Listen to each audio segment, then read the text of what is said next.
I was talking with some people that I really look up to today about leadership opportunities and leadership styles. And in that conversation, we focused really deeply on the way that our worldviews kind of shape how we interact with people around us. And there was a lot of focus on how different students interact with others in the classroom and people in authority as well.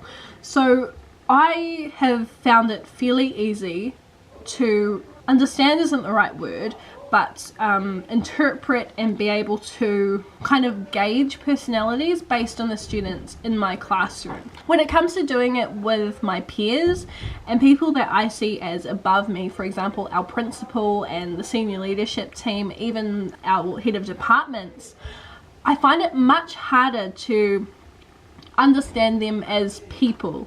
I have a really bad habit of looking up to these people as some kind of like crazy superhuman being that has a management style. Everything they do is perfect. I should always look up to that, and I don't need to analyze what they're doing because they're better than me. So in my classroom, I see it as a completely different space.